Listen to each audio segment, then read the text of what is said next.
क्या आप भी सोचते रहते हैं? सोते जागते उठते बैठते सोचते रहते हैं, कभी अपने बारे में, कभी अपने परिवार के बारे में, कभी रिश्तेदार के बारे में, तो कभी अपने पड़ोसियों के बारे में। कुछ ना कुछ सोचते ही रहते हैं। आज के वीडियो उनके लिए हैं जो ज़्यादा सोचते हैं, कभी पॉजिटिव तो कभी नेगेटिव। कभी सोचते सोचते अमीर बन जाते हैं तो कभी गरीब बनकर उदास हो जाते हैं। सोच को दो भागों में बांट सकते हैं, एक वह जो आपकी अपनी सोच है, दूसरा जो वास्तविक सोच है। सभी लोग अपने अपने ढंग से सोचते हैं। एक गरीब सोचता है कि हम सबसे ज़्यादा गरीब हैं और बाकी लोग हमसे अमीर हैं। जो अमीर होता है वो सोचता है कि मैं कम अमीर हूँ, बाकी हमसे ज़्यादा अमीर हैं। स्कूल में कुछ टीचर यह सोचता है कि हम दूसरे टीचर से ज़्यादा योग्य और बच्चे को अच्छी तरह पढ़ाते हैं। किसी कार्यालय में कुछ कर्मचारी सोचते हैं हम दूसरे कर्मचारी से ज़्यादा मेहनती और ईमानदार हैं। सभी सोच आपके मानने वाले सोच हैं। यदि किसी लड़के को किसी लड़की ने प्यार में धोखा दिया और वह लड़का सोच रहा है कि दुनिया में सभी लड़की बेवफा होती हैं, तो यह उसकी अपनी सोच है।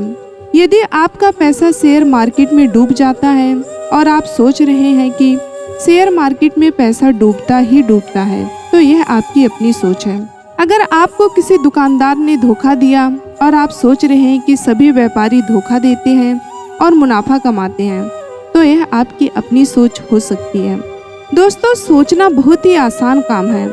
इसमें कुछ भी नहीं करना पड़ता है, केवल सोचते जाओ। लेकिन जब उस सोच को वास्तविक जीवन में उतारने के लिए मेहनत करना पड़ता है, तब पता चलता है सोचने और करने में कितना अंतर होता है। एक व्यक्ति रोज सिगरेट पीते वक्त सोचता है कि कल से सिगरेट पीना छोड़ देंगे क्योंकि यह स्वास्थ्य के लिए बहुत हानिकारक है। सोचते सोचते सालों बीत गया और अभी तक सिगरेट पीना नहीं छूटा। एक लड़का स्कूल छोड़कर सिनेमा जाता है। जब वह 9th में था तो उसने सोचा कि अगले साल 10वीं का बोर्ड होगा, इसलिए अब वह सिनेमा नहीं जाएगा। आज वह स्नातक पास करने वाला है, लेकिन फिल्म देखना नहीं छोड़ा।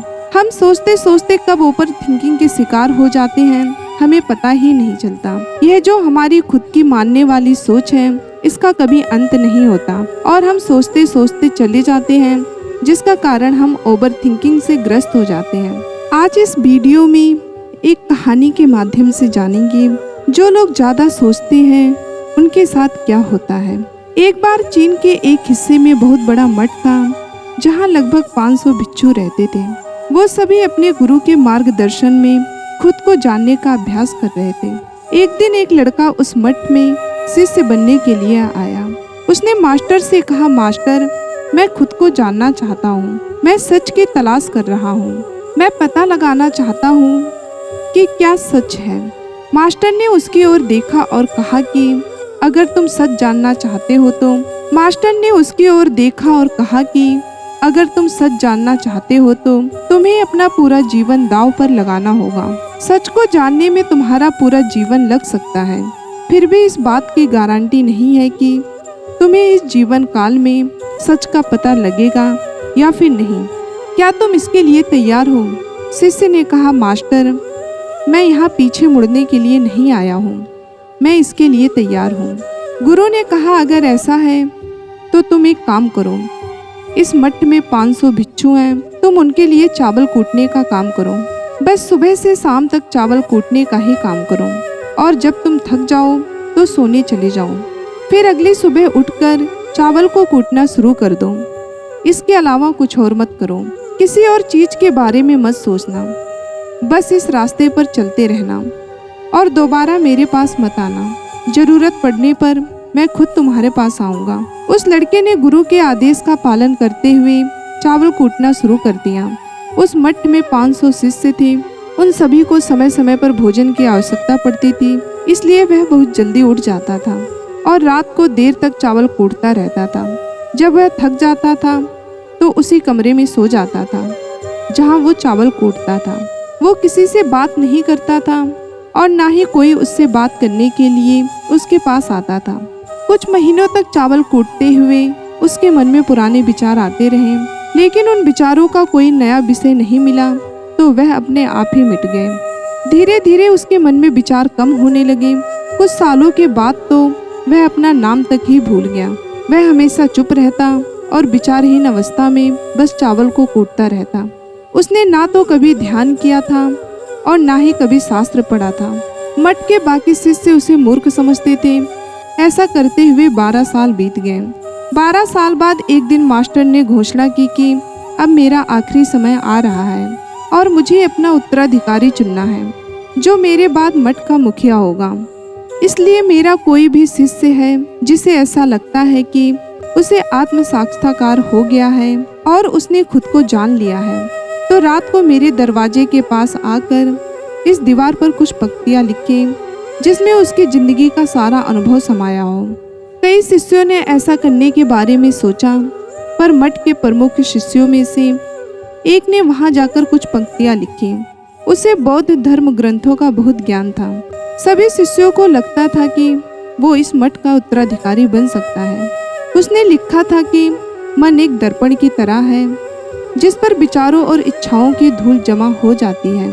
इस धूल को हटाने के लिए ध्यान है, जिसकी धूल हट जाती है और मन का दर्पण साफ हो जाता है, वो मोक्ष को प्राप्त कर लेता है। दोस्तों, अगली सुबह जब मास्टर उठे और उन्होंने इन पंक्तियों को देखा और उन्होंने कहा कि इस बेवकूफ ने ये सब कचरा मेरी दीवार पर लिखा है। वो शिष्य जिसने यह लिखा था वो चुप रहा। हालांकि उसने जो पंक्तियां लिखी थी वो ज्ञान से भरी थी, लेकिन यह सब किताबी ज्ञान था। वो शिष्य बहुत चालाक था। उसने पंक्तियां लिखी, पर उसने नीचे अपना हस्ताक्षर नहीं किए, क्योंकि वो स्वयं इसके बारे में निश्चित नहीं था कि ये सही है या नहीं, क्योंकि उसे आत्म साक्षात्कार नहीं हुआ था। गुरु ने पंक्तियों को पूरी तरह से खारिज कर दिया।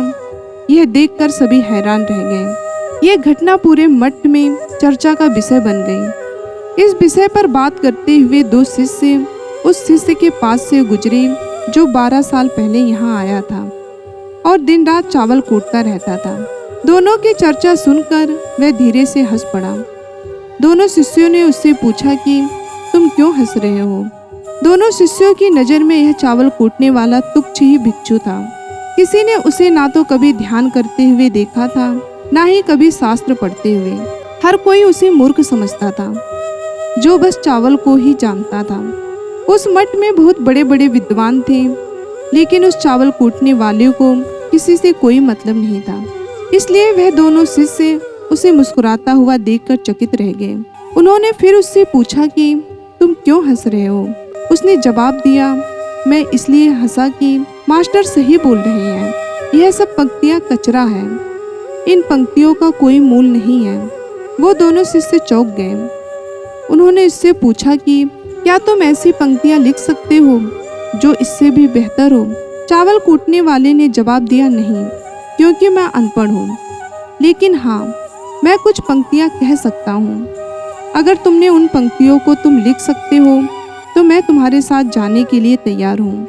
उन दोनों शिष्यों ने कहा, ठीक है। वो मास्टर के कमरे के पास गए और चावल कूटने वाले ने कुछ पंक्तियाँ बोली और दूसरे शिष्य ने उसे दीवार पर लिख दिया और उन पंक्तियों के नीचे लिख दिया कि चावल कूटने वाला। उन्हें लगा कि मास्टर इस पर भी गुस्सा करेंगे। जो पंक्तियाँ उसने लिखने के लिए कहा था वो बहुत ही अद्भुत थी, और वो पंक्तियाँ थी, मन तो बस एक भ्रम है, ना तो मन है ना ही मन का कोई दर्पण है, और जब मन ही नहीं है तो धूल कहाँ ठहरेगी। जो यह जानता है वो सच को जान गया। जब गुरु ने ये पंक्तियाँ देखी तो वो आधी रात को ही उठे और चावल कूटने वाले के पास गए। वह सो रहा था। मास्टर ने उसे जगाया और कहा कि यह लो मेरी छड़ी और मेरे वस्त्र ले लो। आज से तुम मेरे उत्तराधिकारी हो, लेकिन इस मठ को छोड़कर कहीं दूर चले जाओ, क्योंकि इस मठ में बहुत सारे विद्वान हैं जो खुद को तुमसे ज़्यादा श्रेष्ठ मानते हैं और वो तुम्हें मार देंगे।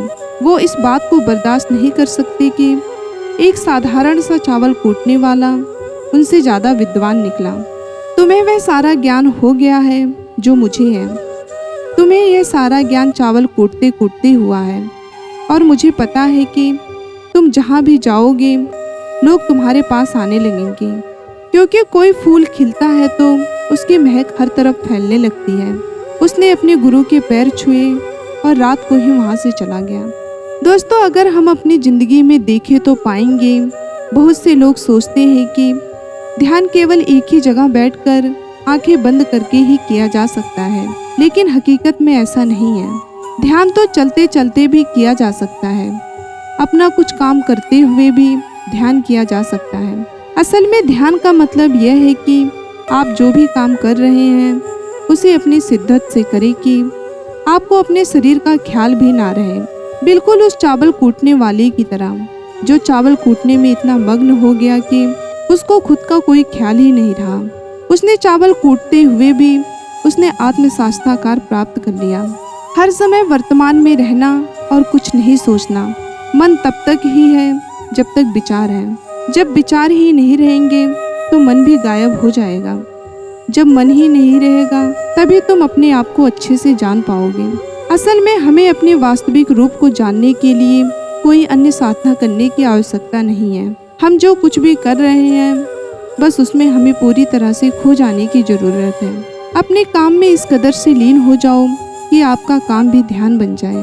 दोस्तों, मैं उम्मीद करती हूँ ये वीडियो आपको बेहद ही पसंद आई होगी। यदि चैनल पे नए हैं तो चैनल को सब्सक्राइब कर लें। धन्यवाद दोस्तों। जय श्री राम।